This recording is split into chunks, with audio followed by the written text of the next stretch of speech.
Hey guys, I'm Shani132. This video is going to be tips and tricks on how to improve your accuracy. Tip 1.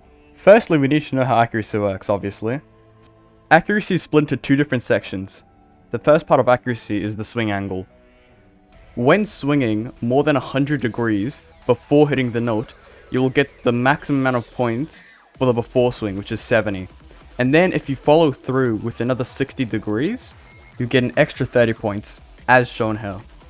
The second part of accuracy is how close to the center of the note your swing actually goes, and that will be rewarded with another bonus 15 points. When I first started playing Beat Saber, I always thought that getting the extra 15 points were from slicing in the center of the arrow, but it turns out that that's actually false. The way you actually get the extra 15 bonus points is from having your slice go through the center of the block, as shown here. This means it doesn't matter which direction you actually slice the note from, you can still get the maximum amount of points. A lot of people use this to their advantage by swinging on a diagonal on outer lane, because it's a lot more reliable than just T-posing and just guessing where the outer lane is. Tip 2. If you like playing slower maps, hilting or just hitting the notes closer to the hilt of the saber can help with accuracy. This is because there's a lot less saber wobble closer to the hilt of the saber. When just holding your arm out, your hand naturally just shakes a bit. But because you have the saber is like an extended part of your body.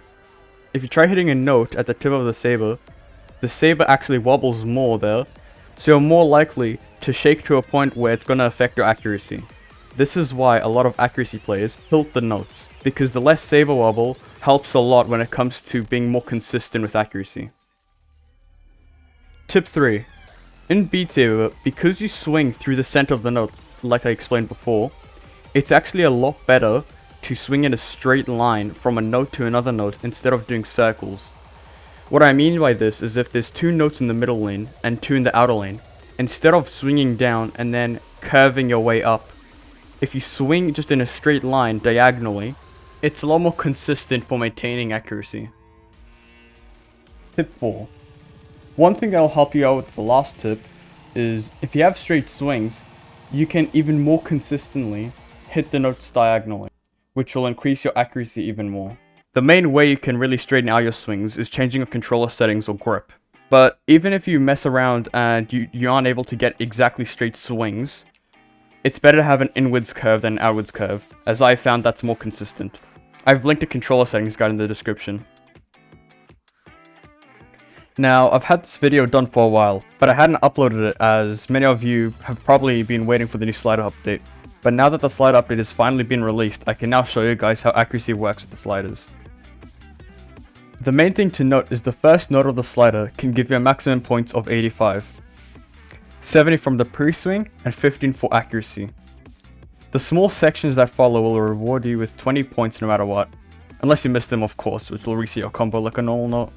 Now, that's basically everything for the slider, but the arc is actually something that also affects your accuracy. Most people don't know this, but when an arc is connected to a note, the note that the arc starts from is unaffected by post-swing, meaning you only need the pre-swing to get full points from the swing. The note that the arc ends on is unaffected by pre-swing, meaning you don't really need to swing before hitting the note to get a full swing. One thing I have left out of this video is time dependency.